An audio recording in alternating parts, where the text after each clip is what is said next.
this Wednesday, August the 9th, MLB Betting Picks edition of the MLB Gambling Podcast on the Sports Gambling Podcast Network is brought to you by our Patreon. Score exclusive perks, content, and contests, including our NFL win totals contest with a $1,000 prize. Join today at sportsgamblingpodcast.com/Patreon. We're also brought to you by Parlay Play. Parlay Play is a lead pipe locking for parlaying player props. Go to parlayplay.io and use promo code SGP for a 100% deposit bonus today. Welcome, everyone, to the MLB Gambling Podcast, part of the Sports Gambling Podcast Network. It is Tuesday, August the 8th, currently 5:06 on the East Coast. Here to handicap the betting card for the Wednesday schedule on the Diamond. And joining me to help me break it all down, I got my guys here with me. First off, you guys know him as the voice of the NBA Gambling Podcast. And he's also making his appearances on the College Experience. It's Lonte Smith. Lonte, how you doing, my man? Hey, man, doing good. Hopefully we can get in to the right side of a few of these games. Starting off with a good week. First few days of on the base has been pretty good, so hoping we can keep it going. Yeah, pretty good start to the week, at least on Monday and Tuesday for myself as well. So hopefully we can keep it rolling in the Wednesday schedule. Also joining us, you guys know him as a voice on the NFL Gambling Podcast, on the NBA, tennis, WNBA, and of course here on MLB. It's Scott Studio Reichel. Scott, what's going on, my man? Man, nothing much. Just been keeping busy. A decent amount of tennis during the afternoon. Probably going to have another episode out tonight, so keep an eye out for that. But looking forward to going to the baseball card. Yeah, Wednesday's card, at least the time that we're recording, the pitchers are undecided in a decent amount of these games. I think six games that we have undecided pitchers, at least for one team. So we'll try to do our best to handicap our games here for the Wednesday schedule. And then, of course, we'll break down every game that does have betting lines for the Wednesday game. So Wednesday, hey, we always have the day baseball to kind of get us through the afternoon and the working hours. So we'll dive right into it here. And appreciate everybody joining us in the chat, the usual suspects, Captain Insano, Ryan, TVDBJ, Randy. Appreciate you guys joining in. We also got Josh asking where Mal is. Mal is somewhere in the northeastern part of Newcastle upon Tyne, whatever he calls it. He actually had a job to do today, but he'll be back tomorrow on the MLB pod. So I'll do my best to try to imitate Mal, but that's pretty big shoes to fill. Guys, yeah, we have early games tomorrow. Like I mentioned, let's just dive right into the schedule with the first game on the board for Wednesday. That is going to be a 12:35 Eastern start. We're heading to Cincinnati. We got the Miami Marlins and the Cincinnati Reds. Johnny Cueto takes the mound here for the Miami Marlins, and Graham Ashcraft is on the mound here for the Cincinnati Reds. Looking at the lines for this game, the Reds are a slight home favorite of -125, +105 on the money line for the Marlins. Total is set at 10. Run line -1.5, +140 for the Cincinnati Reds, and +1.5, -166 for the Miami Marlins. Johnny Cueto has struggled this season for the Miami Marlins. I think that's putting it fairly nicely for him. So far in the season, 0-3 with a 5.32 ERA. He's made 4 starts for the Miami Marlins, and the Marlins have lost all 4 of those starts. He did also have an appearance against the Baltimore Orioles, which was probably his best outing of the season, maybe a second best outing of the season, where he threw 3 innings, only allowed 1 hit. He had a nice start against the Colorado Rockies, 6 innings, only allowed 1 earned run, but back-to-back starts, he's allowed at least 4 earned runs to the opposition, which was the Detroit Tigers and the Philadelphia Phillies. Looking at Graham Ashcraft, I know he was a little shaky once he did return for the Cincinnati Reds, but he's been pretty solid over his last couple starts here for the Reds. Looking at his numbers, at least over the last 5 games, he possesses a record of, 2-1 with a 2.30 ERA, 31 1/3 innings pitched over the last 5 games. He's only allowed 8 earned runs in that span, 20 strikeouts to 10 walks as well. in that span. His last start was against the Nationals, where they did take an L. He did go 8 innings in that game for the Cincinnati Reds, where he allowed 3 earned runs. And unfortunately didn't get much run support as the Nationals did with that game 6-3. Over his last 5 games, the Reds have been alternating between wins and losses. I think this is a good spot here for the Cincinnati Reds with Ashcraft on the mound. I just don't believe in Johnny Cueto here. Again, like I mentioned, he's been struggling mightily thus far this season. I think the bats of the Reds can definitely get to him. I know we talked a lot about on the pod that the Reds rotation has been absolutely abysmal since the All-Star break. And Scott, you and I talked a lot about that. They didn't do anything to address that as they were still in the division race in the NL Central. But I like the form that Ashcraft is in. I think we're getting a cheaper price here on the -125. I wouldn't shy away from taking the Reds team total in the first 5 innings or full game here, Scott. Yeah, for me, I'm with you. I like the Reds in this spot. This line feels a bit short. Looking at the first game of the series, I felt like it was pretty telling to me because you have 2 separate teams that were in the playoff picture and then fell apart. And I was kind of curious how they would respond in basically, I don't want to say in a must-win game, but they're both competing for basically wildcard spots at this point. So that's why I was trying to see how both teams would respond. And Miami no-showed the game. They scored 2 runs. They didn't do anything.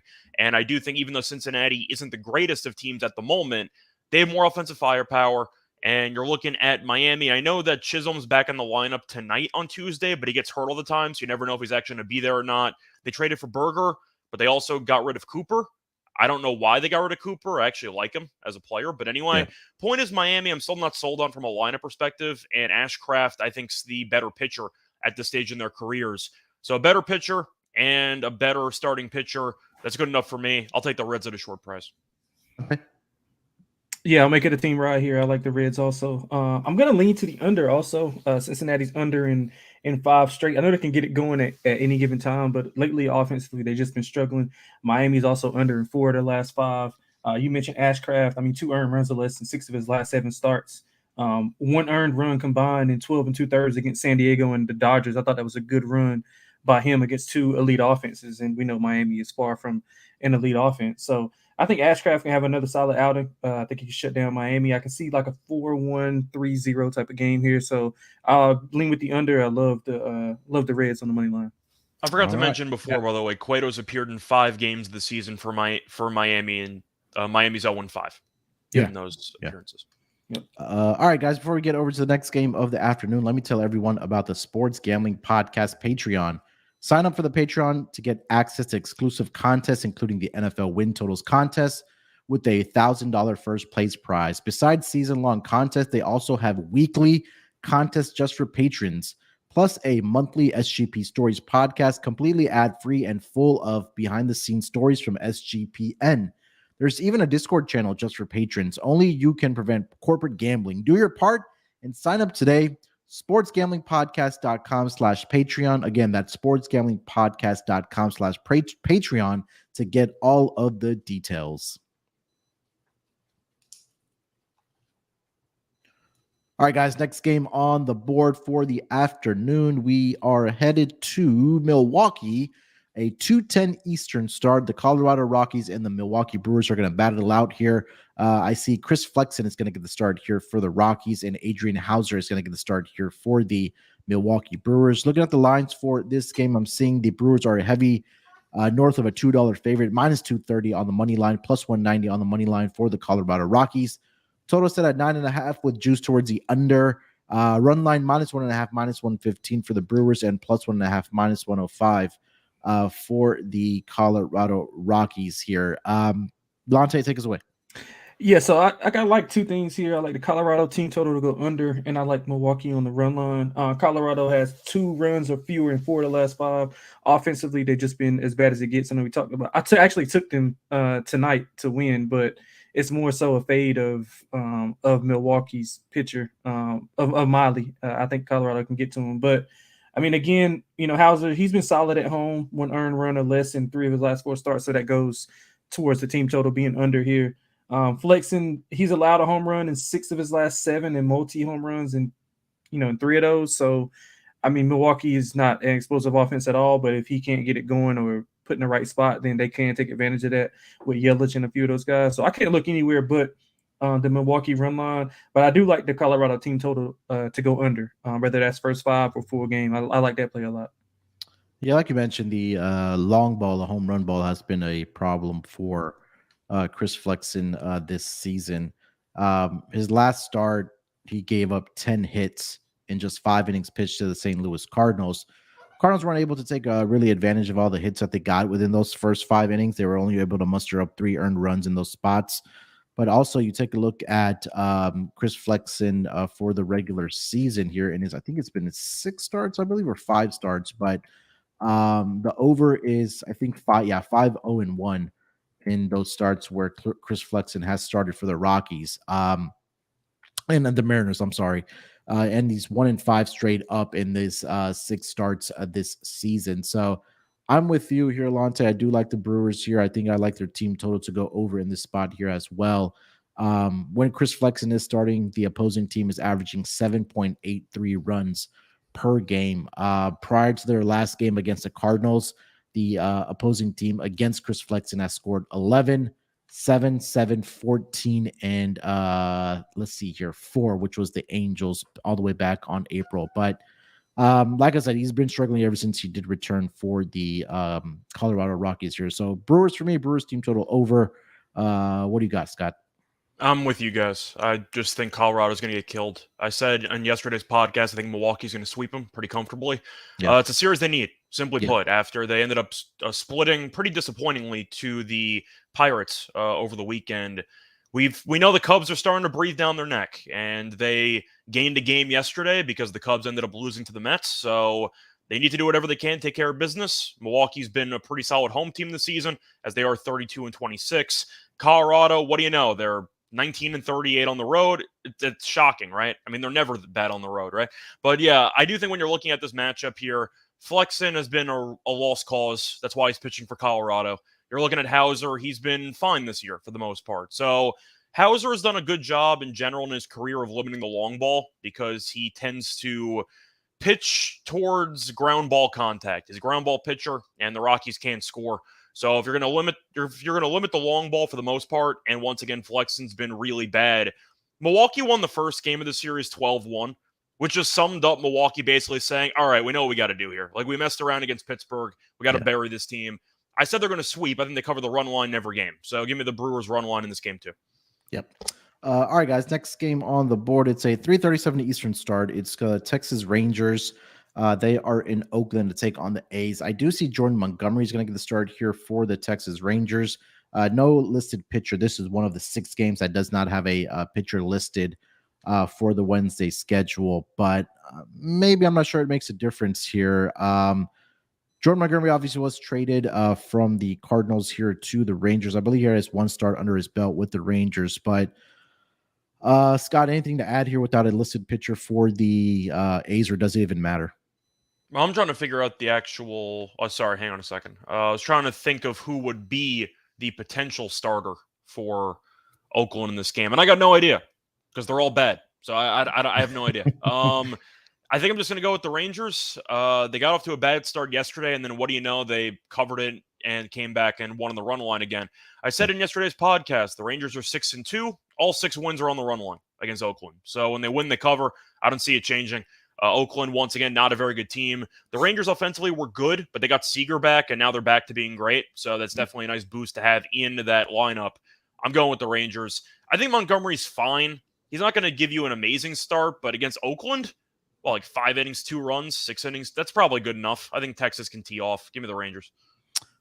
Yeah, I just had it in front of me. I don't know what happened here, but he had a pretty solid start in his first game with the Texas Rangers against the Miami Marlins. I don't know how much we can take away from that. I think the Marlins really do struggle with left-handed pitching, but 6 innings. I mean, Oakland struggles against everybody, so I guess you could make the same conclusion.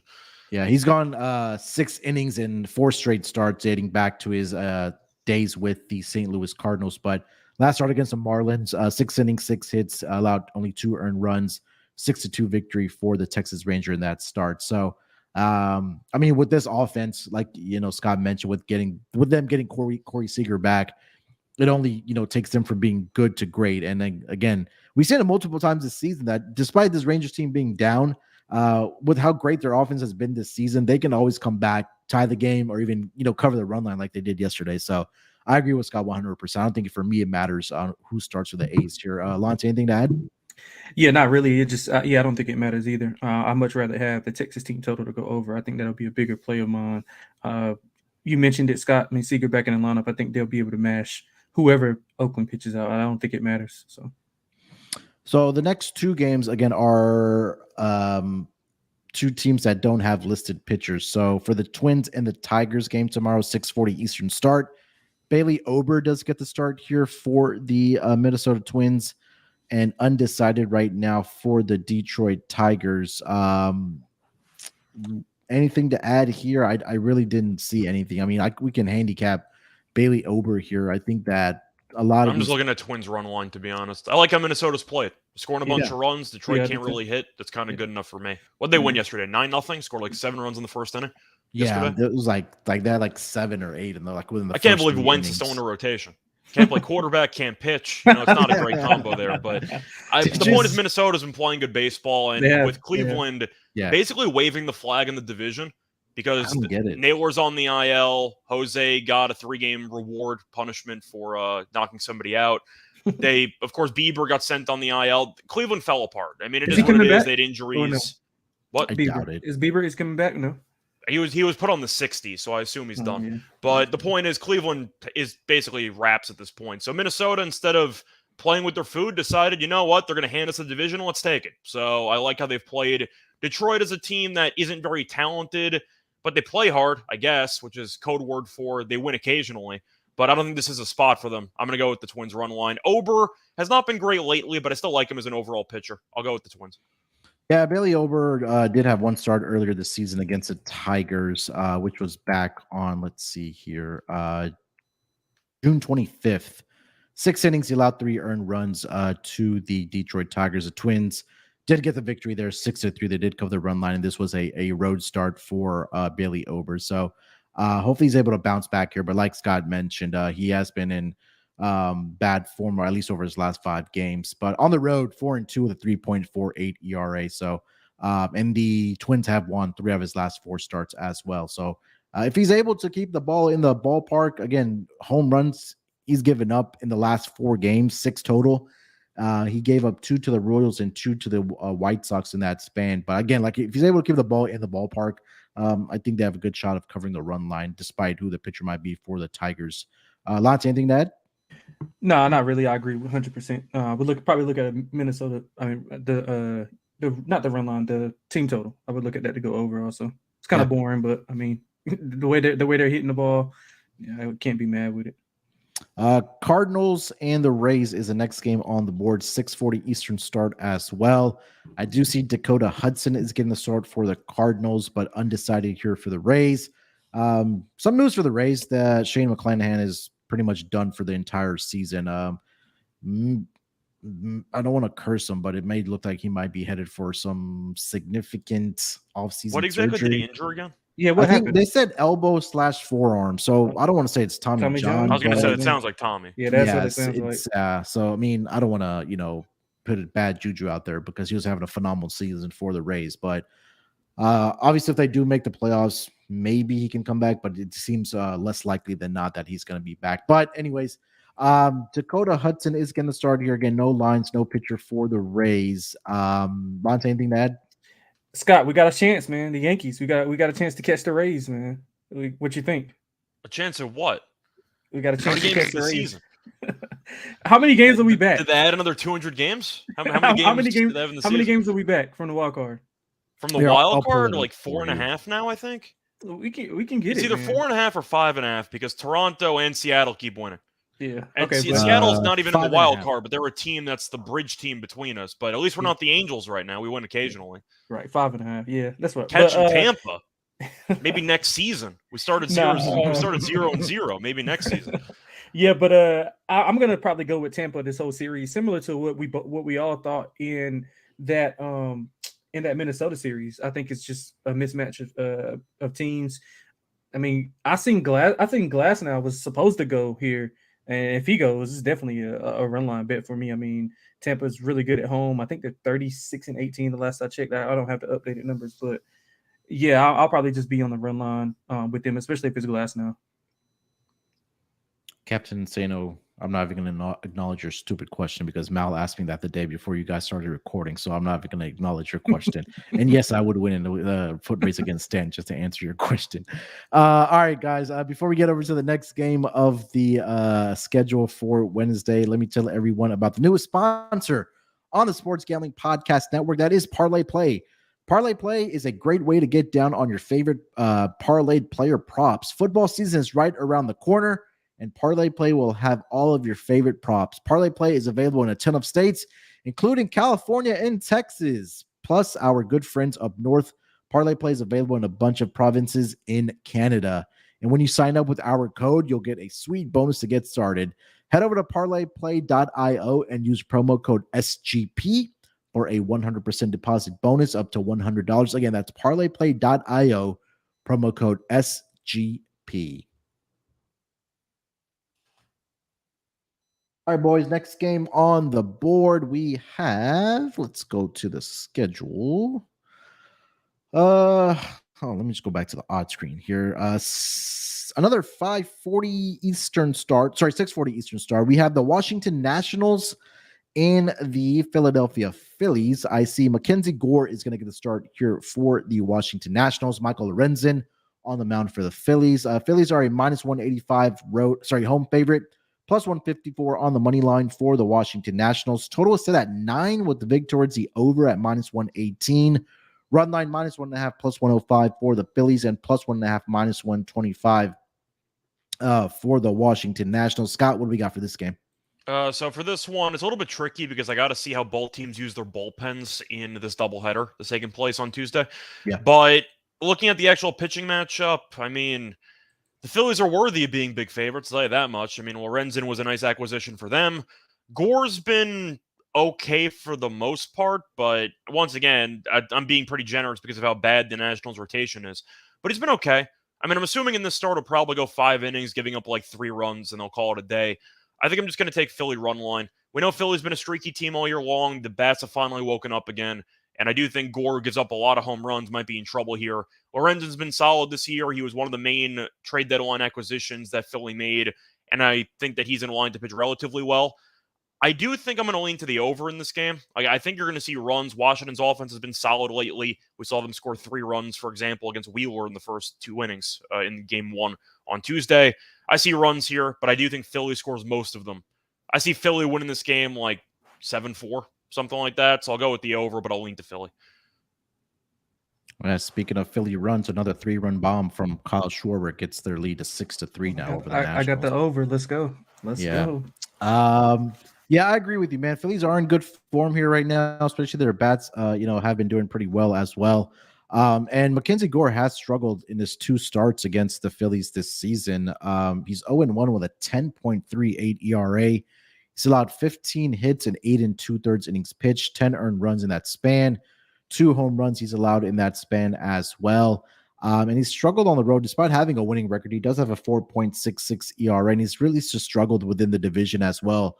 He has a 2-4 record with a 5.49 ERA. So I like in the first start for Michael Lorenzen as a pitcher for the Nationals. For the Phillies, he was absolutely phenomenal. I think that was against the Miami Marlins where he did go 8 innings and only allowed 2 earned runs, but he's been solid over his last 4 starts for not only Detroit but also Philly. 3-1 with a 1.65 ERA. So I'll take the Phillies run line here, man. I think that's some nice plus odds there at plus 105, but definitely shop around. You could get the best number on the Phillies run line.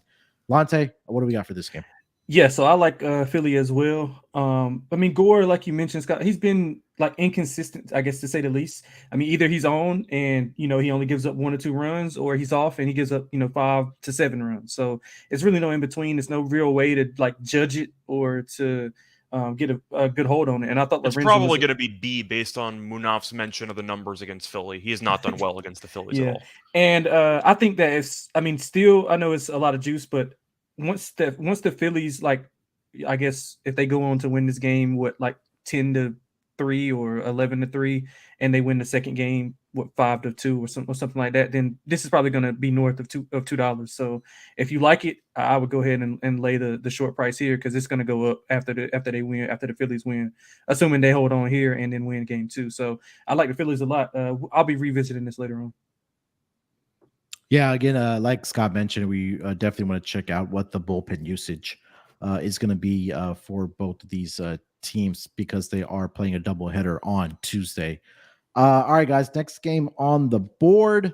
It's going to be a 7:05 Eastern start between the Houston Astros and the Baltimore Orioles. Christian Javier gets a start here for the Houston Astros, and Jack Flaherty gets a second start for the Baltimore Orioles. Look at the lines for this game.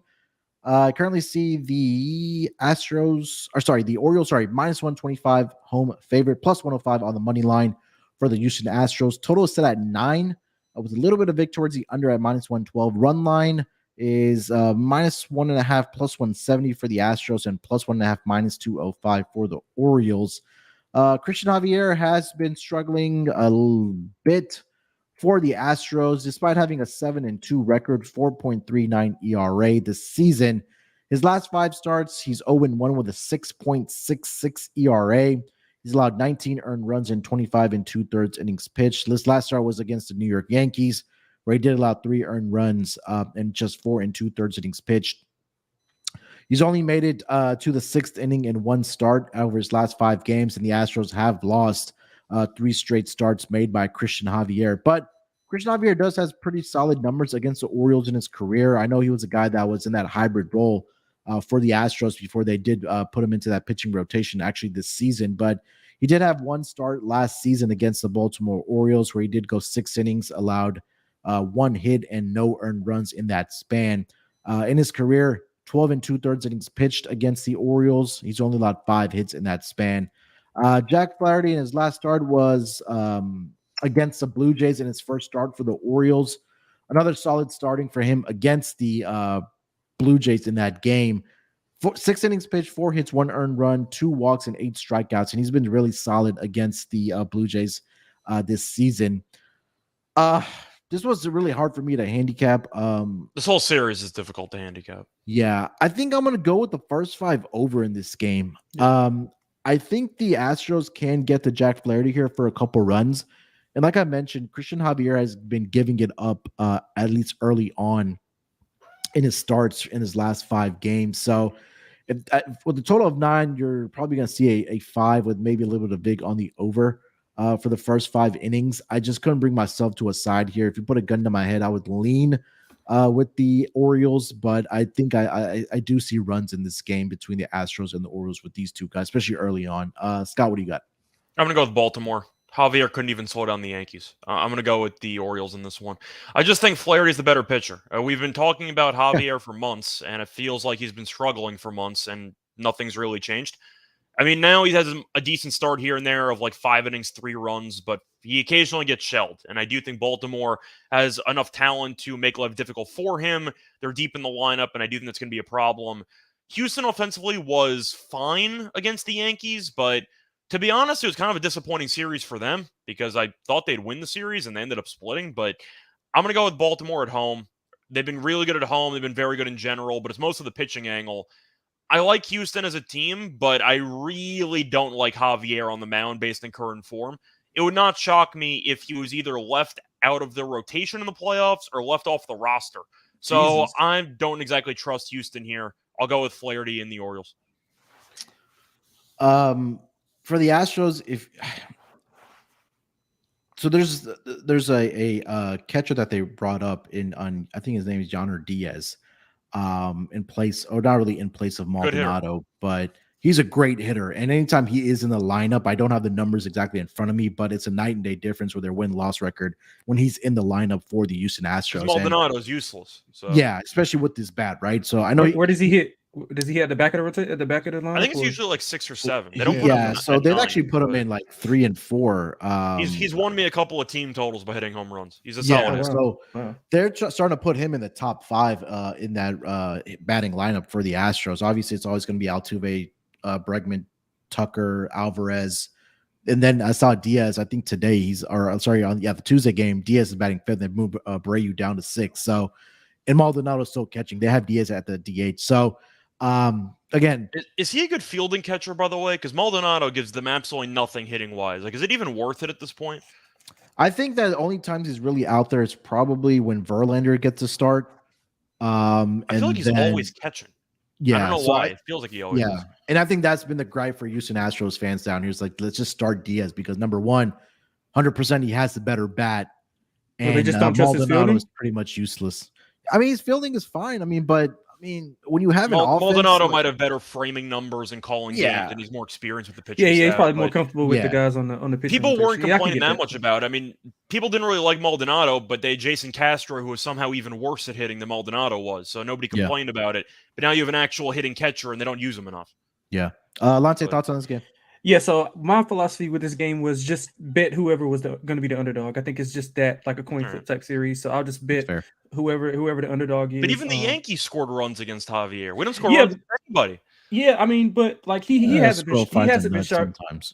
He hasn't been sharp at all. But like if you look at like his totality of like his last 9 starts on the road, he has only allowed 3 earned runs 3 times. So in 6 of the 9 games, he's been like okay. And I get it. It's just okay. Is he allowing more than 3 runs in 6 of the other 9? Or you mean 9 maximum? In 6, so in 9 games, he only allowed over 3 runs 3 times. So that's I think he was like 4. I think it was like 4, 6, and 8. And then so he's been fine for the most part. The 8 and the 6 came from Atlanta, I think, and I want to say Boston. So I mean, not really a lot of shame in that.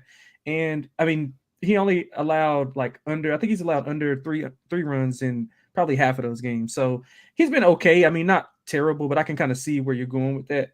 I mean, I don't want to go against, either side right now. Both teams playing good baseball. I do think both offenses could have success here. So I'm going to go with the over and lean to Houston on the run line. But like I said, on the money line. But like I said, whoever's going to be the underdog, I'm probably just going to bet them. I mean, I'm not the biggest Flaherty guy. I mean, he's fine. But I mean, do you really trust him? It's just, it's kind of pick your poison here. 7:05 Eastern Star. We got the Atlanta Braves. They are in Pittsburgh to take on the Pirates. Max Fried gets to start here for the Atlanta Braves, and Quinn Priester gets to start here for the Pittsburgh Pirates. Looking at the lines for this game, the Braves are an overwhelming favorite here from -278 on the money line, plus 225 on the money line for the Pirates, -1.5, -175 for the Braves on the run line, and +1.5, +145 for the Pittsburgh Pirates. Total is set at 9. With Vic towards the over at -122. Lonte, what do we got for this game? Yeah, so Fried, he was dominant in his return. I mean, 3 hits, shutout, 6 innings pitch. He got 0 walks and 8 Ks. So, I mean, his command is already in good form, being that he's coming back. I know sometimes when pitchers are off of layoffs, they have a little bit of trouble finding that location right away. But he was really good. And I think it's 2 bets that you absolutely have to make here. Got to bet the team total over for Atlanta with Priester on the mound. I mean, 4 plus earned runs in 3 of his last 4 starts. He's actually been better on the road than at home. He has 7 earned runs on the road combined, and 12 earned runs at home in those starts. So, I mean, that's my favorite play. The team total, Atlanta team total over. They should score 6+ here. Priester does have a problem with kind of walking and giving up the long ball. He's got 5 home runs allowed in his 4 starts, 3+ walks in his last 3 starts. So, I mean, Atlanta, we all know the offense is really patient. They're going to mash the ball. So, the team total over, and I would look to play an alt. I would probably lay 3 runs. See if you can lay 3 runs because I think Atlanta absolutely blasts Priester tomorrow. Yeah, I mean, look, Priester, like you mentioned, the walks are the biggest concern for him. He's allowed at least 3 walks in 3 straight starts for the Pittsburgh Pirates. And if the Braves are patient at the plate and they make Priester throw strikes, this could get very ugly within those first couple innings for the Pittsburgh Pirates. And last week I did take the Milwaukee Brewers team total over 2.5 within the first 5 innings for all the reasons that you just mentioned, because he's allowed at least 3 earned runs in every single start that he's made for the Pirates. That number is definitely going to be at 3.5 for the Braves tomorrow. I would still look at the over. I wouldn't be surprised if they have at least 5 to 6 runs by the end of the 5th inning against Quinn Priester. And like you guys mentioned, or like Lonte mentioned, he had a great start, did Max Fried in his return. I believe it was against the Cubs, if I'm not mistaken. So that was a very good offense. Yeah, the Yeah. Cubs were coming off that good series. Yeah. Yeah, that was really good. He Yeah, looked really good, man. and they've been doing real well against left-handed pitching as well. So that just Yeah. tells you where kind of Max Fried is since he returned for the Atlanta Braves. Maybe he'll make up for Strider being bad. Yeah. Scott, what do you got? Yeah, I'm on the same page. It's a lot of chalk on this card, but once again, when you're getting into this portion of the season, you can tell which teams are trying and which teams are not, and where the talent differential lies. Pittsburgh's been playing hard. They've actually done decently over the last week, but Fried has been really good, or at least he was in his last start against the good offense that we just talked about. But yeah, you can make a serious argument based on the last month that Priester is a bottom 5 starting pitcher in the league. He's really bad. I'm not saying he's going to be bad for the rest of his career, but as of right now, he's clearly not a major league pitcher. I think it's a pretty safe way to describe his current form. Atlanta might score 5 runs in the first inning. We've seen it before. Wouldn't shock me, but I like Atlanta. I like them to win by at least 3 runs in this game. I maybe wouldn't mind Atlanta first 5 minus 1.5. Like they might be up 5-1 or something at the end of 5. We'll see what happens. I like the team total over, obviously, but the way that I see it, Pittsburgh got their game in the opener. I think Atlanta brings it in the Tuesday game. Then again, Chirinos isn't great either, so maybe they'll lose the game on Tuesday. We'll see. But I do think Atlanta is going to win this game because they have a much better pitcher. So I want to take the 1.5, but when you're looking at the lines here, it's minus 175. Like I can't do that. So I'll go with the 2.5, and I'll go with the team total over. I don't mind the first 5 over. I don't mind the whatever, but Atlanta's probably going to score 7 runs here, so you can bet that accordingly. 7:10 Eastern Star, the Chicago Cubs. They are at the Mets at Citi Field. Kyle Hendricks is getting the start here for the Chicago Cubbies, and David Peterson is on the mound for the New York Mets. Looking at the lines for this game, I'm seeing the Cubs are a minus 120 road favorite here. Excuse me, even money on the Mets. Total set at 9 with juice towards the over at minus 118. Run line minus 1.5 plus 145 for the Cubbies, and plus 1.5 minus 175 for the for the Mets here. Scott, what do we got? We're going over. I mean, I don't know what else you want me to say. Hendricks has been really bad ever since he came back from the IL. And yeah, it's because he doesn't have any velocity on his pitches, and he throws a lot of strikes. So that's not a good combo when you're giving up a lot of contact. Peterson occasionally has a good start, once every blue moon, give or take. But yeah, for the most part, Peterson's not great either. So I see runs here. I do think you're going to end up seeing either team contribute. We saw Alonso tee off against Smiley yesterday. The Mets scored 11 runs. Peterson has been pretty decent at home, 2.67 ERA, but he has not gone much length lately. So it might be kind of an opener. In fact, to go through his actual starts, he's gone less than 3 1/3 in each of his last 7 appearances. So I'm not sure if he's going to open. I'm not sure if there's going to be an opener for him, but I'm on the over. I think the Mets can actually score in this game because Hendricks has not been good, and I could see home runs in this. So I'm on the over. I see a lot of runs. Yeah, like you mentioned, Hendricks on the season, 4-6, 3.98 ERA, but I thought his ERA was higher. I mean, it feels like he gives up a ton of contact all the time. Yeah, and it's been bad over the last 5 games, right? That's where it balloons up to 5.79, where he has a 1-3 record. Did face the Mets earlier this season. Did Kyle Hendricks in 4 1/3 inning, allowed 3 earned runs, 5 runs overall. Did have 2 walks in that game. 6 hits he allowed to the New York Mets. And his last start, which was against the Braves, like we mentioned, they scored 7 earned runs in just 4 innings. So I know the Mets are pretty much in fade territory, but I think this, like I mentioned, this is going to be a team that you probably just want to bet the over on in every single game because, number one, they're out of the race. Number two, they traded away their 2 top pitchers in Verlander and Scherzer, and now you have guys like David Peterson getting the starts here. So anytime I am going to bet the Mets, it's going to be Kodai Senga when he's on the mound. Lonte, thoughts on the game here? Yeah, so I'm not going to even overreact to what we saw last night. I mean, I don't think the Mets are capable of doing that on a consistent basis or anything close. So it tells you about Smiley is. I can't believe he's still in a rotation for a team competing for a division spot.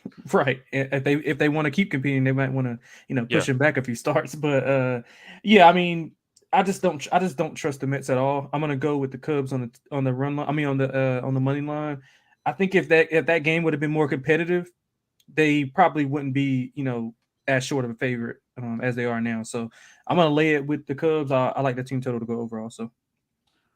Next game on the board is the Kansas City Royals and the Boston Red Sox. No pitcher listed for the Red Sox, but I do see Jordan Lyles is getting the start here for the Kansas City Royals. Yurfie for sure. So let me throw the numbers out there overall for Jordan Lyles and his starts for the Yurfie. So the Yurfie is 17-4 in his 21 starts this season. The Royals are 3-18 in his starts overall. And on the road, 2-9 straight up when Jordan Lyles gets to start, 7-4 to the over, and 8-3 is a Yurfie in his road starts. The opposition are scoring 6.27 runs when Jordan Lyles is on the mound in road games. Like I mentioned, don't see a pitcher here for the Red Sox, but I saw Paxton listed earlier. Yeah, I saw Paxton earlier as well, but I don't know, they moved him or maybe just turned into a bullpen day, but I think we just see runs in this game, guys. I mean, Jordan Lyles, and then I don't really believe in this pitching rotation for the Boston Red Sox. Royals have been swinging a good bat. I know they only scored 2 runs in the Monday night game against the Red Sox, but I think this might be a game where we do see runs being put up, especially with Lyles on the mound, especially on the road. So I'm going to go with the over in this game when this number does come out. But Lonte, any thoughts? No, I couldn't agree with you more. I probably look at the Boston team total and full game over. Probably lean to Boston on the run line also, depending on who they throw or what the line is. Scott, thoughts on this game? I'm going to lean over, but I also think the Red Sox bury him this entire series. I thought that going in. We saw with Oakland a couple months ago. They won 7 straight, and then they immediately lost about 9 straight, and everything was back to normal. Yeah. Kansas City was on a winning streak. Now they've lost 3 straight. So I think they're just back to getting killed all the time. It was fun while it lasted, but it was a fluke winning streak that happens when you play 162 games in a season. The Royals are one of the worst teams in the league. Nothing's really changed there.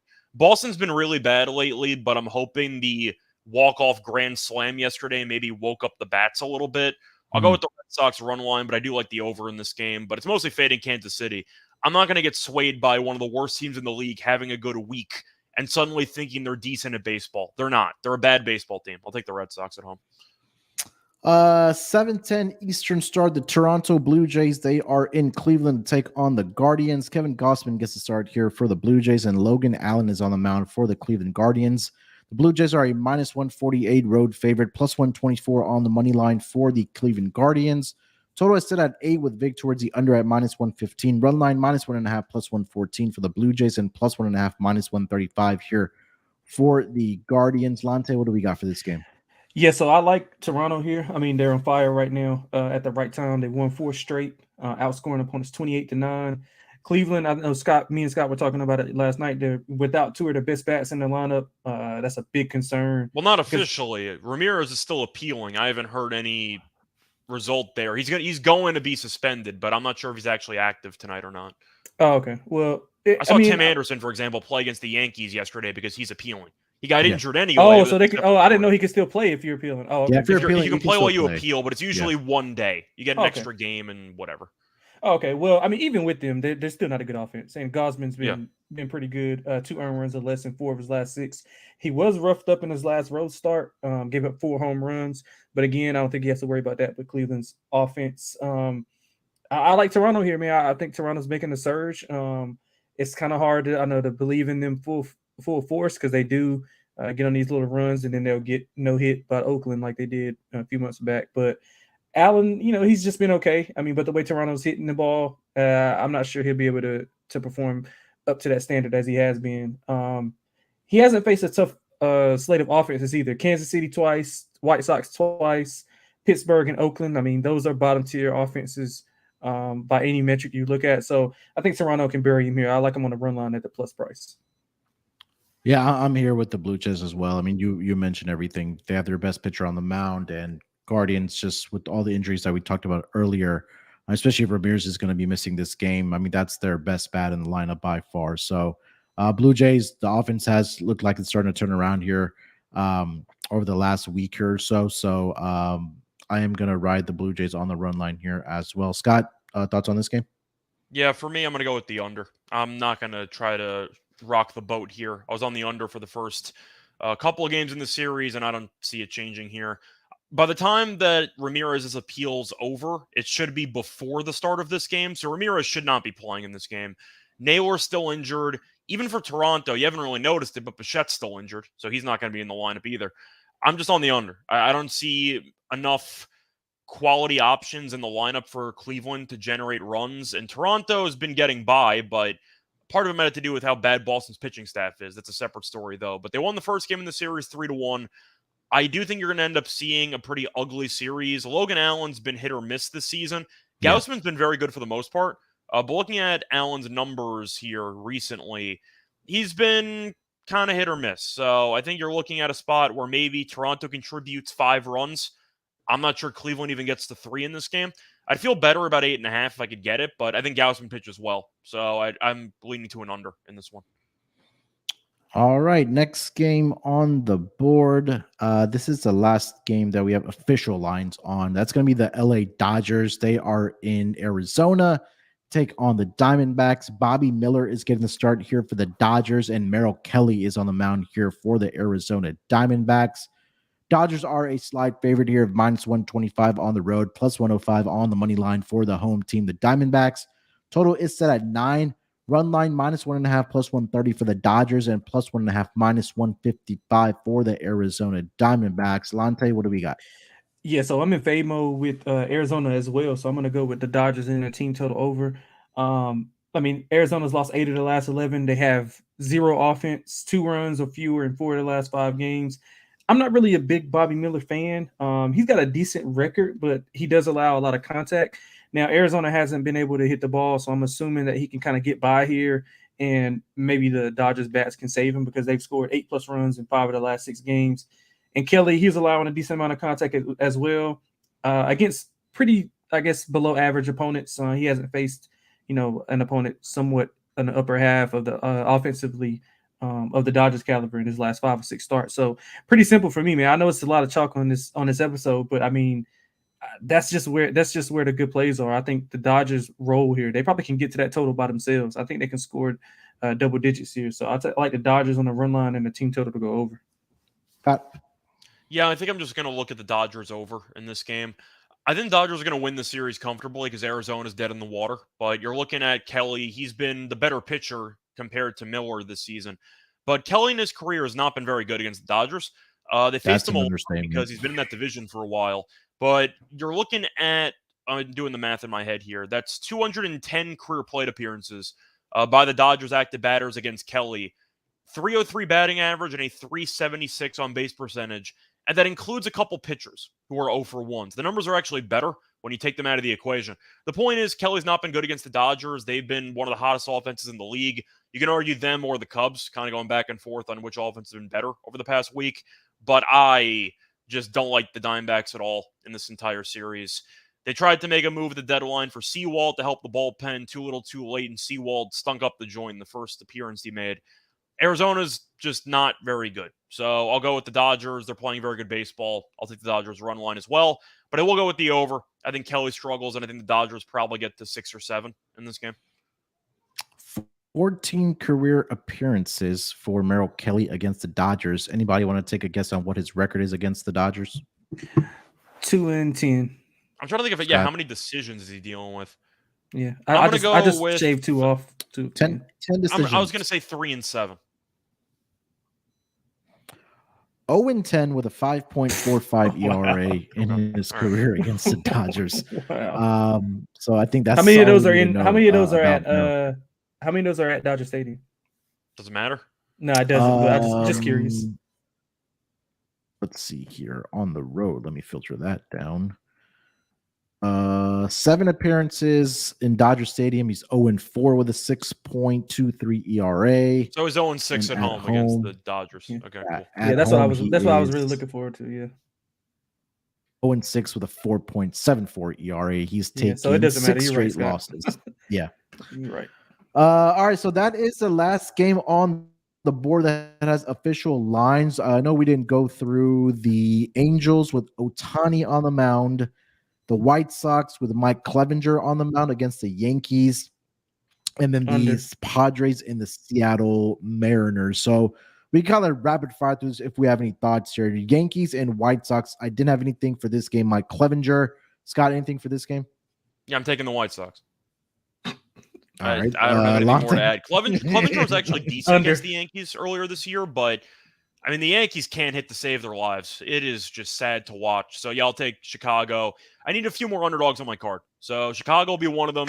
I'm fading Ohtani. The Angels can't win any games. I'll fade them too. And the last one you said was the Padres and the Padres Mariners, right? Mariners with Darvish on the mound for the Padres. Yeah.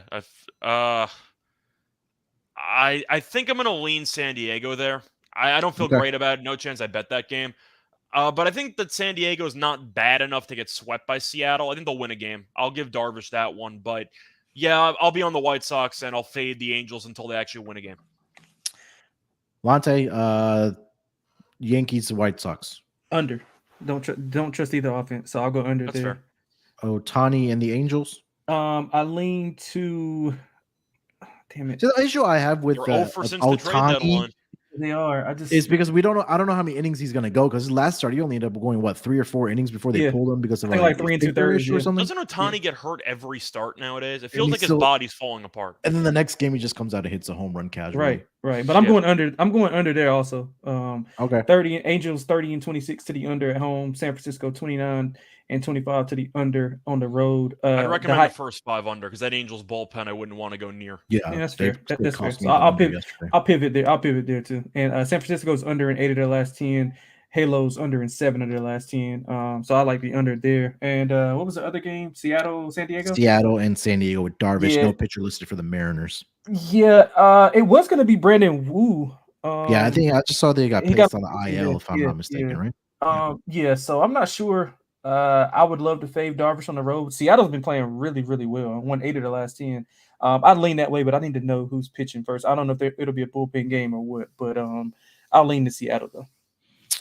All right, boys. So that is the schedule. We have 6 games, like I mentioned, without starting pitchers. So again, good time to remind you guys, just make sure to check out our picks on sportsgamblingpodcast.com/MLB picks, or just go to the website, hit that MLB tab, hit MLB picks. You'll see our picks up there daily. And one order of business left. That's going to be our lock and dog for the Wednesday schedule. Lonte, you want to lead us off? Yeah, sure. I'll go. My first. They just posted this, so I'm glad for my lock. I'm going to Atlanta team total over 5.5. I think it's like -120. If you shop around, I mean, it's not a lot of books that got it up right now. There's no way that's closing at 5.5. Yeah, there's no way. But it's at 120. There's no way. Caesars has 5.5. -125. I'm sorry, okay. -125. But I still. I think that's a great bet. We mentioned Prater. I mean, 12 earned runs at home combined. I mean, he's just not good right now. Atlanta's going to be patient at the plate. I think they're going to tee off on him. They've had 6+ in 7 of the last 10 games, and that's against way better pitchers. I can see them scoring 10+ runs here with that offense, especially being on that 3-game losing streak, which they're probably going to end that tonight because they're going to tee off on Keller also. But they'll take that momentum into this game. So I like Atlanta team total over 5.5 for my lock. For the dog, we're gonna go back to that Phillies game. We're gonna go with the run line. I think you can get like +107, 108. You shop around, you might can get +110. I thought Lorenzen. I see 105. 105. Yeah, that's fine. I'll take it. Anything plus money, I think, is a good bet. Lorenzen was pretty much. I thought he was the steal of the deadline. I mean, in his Philly debut, 2 earned runs in 8 innings. He retired 10 straight after allowing his first run. I mean, he's allowed 2 or less in 6 of his last 8 starts. Before his last game as a Tiger, I mean, he went 18 2/3 without allowing a run. So he's been great. I think it's a great addition for the Phillies. I think he comes out, he'll dominate Washington. I like Phillies on the run line as my dog. Scott, what do you got? All right, so I'm going to double lock with Lonte. I'm going to go with the Braves team total over 5.5 at 125 is a great deal, especially with how bad Priester's been.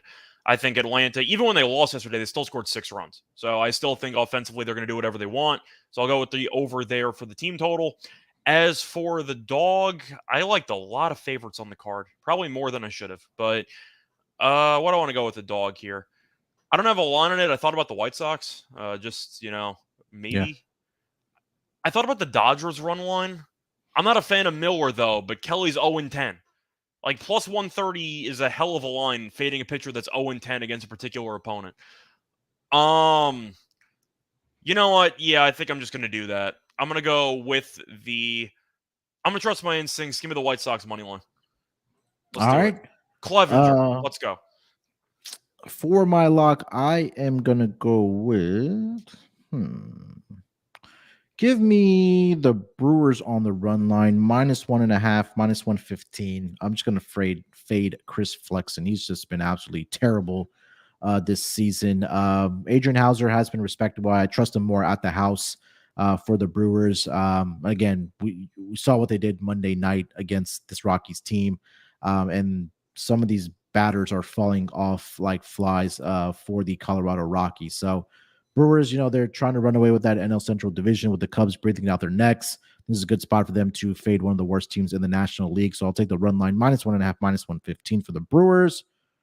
For my dog, Scott didn't want to take it, but I'll trust the Dodgers here against Merrill Kelly. I mean, 0-10 record in 14 appearances. The opposition is 9-5 on the run line since 2019 against the Dodgers. And the Diamondbacks have just fallen off a cliff here post All-Star break. The pitching, especially the bullpen, like we've mentioned, has been doing absolutely terrible for the Arizona Diamondbacks, and Dodgers hitting has they've been in form since the All-Star break. So I'll trust their bats here. I'll take the +130 on the run line for the Dodgers as my dog pick of the night. All right, boys, that is going to do it for this edition of the MLB Gambling Podcast. Lonte, anything else you want to mention before we get out of here? Nah, man, we got under an hour, so on a nice size schedule. So good analysis. I like it. Scott, anything else? Not really. I'm putting in a WNBA parlay. All right, there we go. Make sure to follow us on Twitter at MLB SGPN. Make sure to follow the Instagram account as well, MLB Gambling Podcast. And if you haven't already, smash that like button for us and subscribe to the MLB Gambling Podcast on our YouTube page. We'll be back tomorrow in some form or fashion for the Thursday games. Till then, good luck with your bets. Let's break these books off and let it ride.